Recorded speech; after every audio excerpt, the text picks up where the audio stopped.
But at some point, the press corps obviously chose to have itself collectively neutered. How else to explain these journalistic eunuchs? Why they don't show up every day for work wearing dresses, and I'm talking about the men here, I don't know. Here are some examples of former pit bulls: Brian Williams, Harry Smith, Matt Lauer, and Brian Williams again, after their sex changes. What of the attacks has busted through to you? What makes you angriest at John McCain, the Republicans? What's being said about your husband that you want to shout from the mountaintops is not true? Many of the attacks that have come from John McCain's campaign have been, quite frankly, condescending. Right.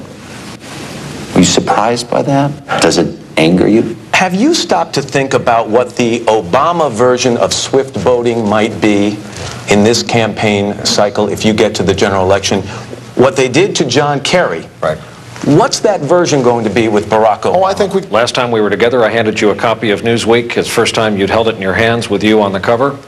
Have you yet held this in your hands? No, and I don't want to, because the last time it was in New Hampshire and I ended up losing. So I'm not sure whether it's the magazine or you, Brian, that's the jinx. But I'm not taking any chances. Last time you looked at it and you thought instantly of your mom. She'd like that picture. She always encouraged me to smile more. When an American politician comes to Berlin, we've had some iconic utterances in the past. We've had Ich bin ein, we've had Mr. Gorbachev tear down this wall. Is the phraseology that you would like remembered is people of Berlin, people of the world, this is our moment, this is our time? Hard-hitting journalism from the lamestream media. Those 4 snippets help explain why we came up with a new Dishonors Award this year, marking the nonstop Barack Obama kiss-up. Ladies and gentlemen, our second award of the evening, the coveted and prestigious Obamagasm Award. Now, I'm very proud to say that I actually helped to coin that luminous word, Obamagasm, on my radio show. And there are a couple of different forms of the Obamagasm. There is the toe-curling Obamagasm. There is the, wow, the earth just moved for me Obamagasm. And if you're really lucky, there is the multiple Obamagasm. We see that with Chris Matthews all the time. Now, the Obamagasm actually has a much more respectable history than its name might imply. It's a next-generation Gorbagasm. Do you remember that? Rush Limbaugh invented that one in the 1980s to describe the media's lusting over Mikhail Gorbachev. In 2008, the liberal media found a new hero to get all sweaty, hot, and bothered over. And it's true, Obama is not a card-carrying communist like Mikhail Gorbachev, as far as we know. But he had other qualities, right? He was young, he was a liberal, he was a radical liberal, he was the most radical liberal in the United States Senate. Did I mention he's a liberal? So let's face it, Barack Obama was the media's ultimate self-stimulus package. Just ask Chris Matthews. So the MRC judges had a tough time whittling down the nominees for our coveted Obamagasm Award. There were over 11,000 nominees for the Obamagasm Award, and that was just from election night coverage.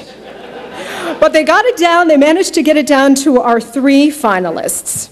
First up is everybody's favorite lunatic and perennial MRC Dishonors Award nominee, MSNBC's Chris Matthews. Oh, I'm sorry. My bad.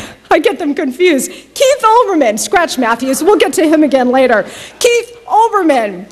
Now, apparently MSNBC was confident that its physicians had finally hit upon the right combination of meds, and they let him on the air live for election night coverage, November 4th, 2008.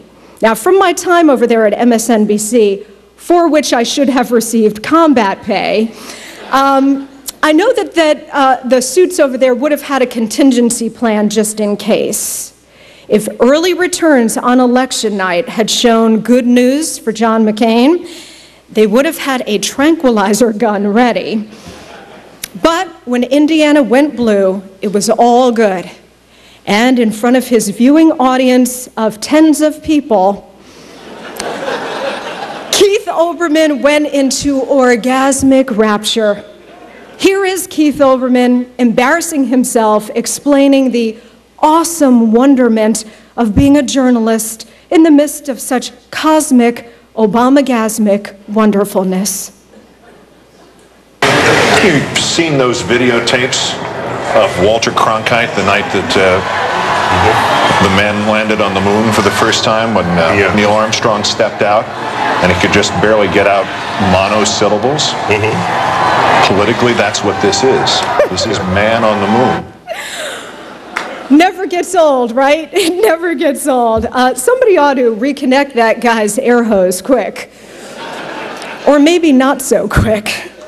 One small mind for journalism, one giant leap into the Obama tank. Our second nominee for the Obamagasm Award is ABC's Bill Weir. We tapped him for making one of the stupidest, most embarrassing statements ever uttered at a presidential inaugural. No, actually, check that. This is the stupidest observation ever made during the coverage of a presidential inaugural. Just how orgasmic was this man? Listen to whom he thought was in awe of the inauguration. We know that wind can make a cold day feel colder, but can national pride make a freezing day feel warmer? It seems to be the case, because regardless of the final crowd number estimates, never have so many people shivered so long with such joy. From above, even the seagulls must have been awed by the blanket of humanity. Yes, you heard that right. It's not the wine.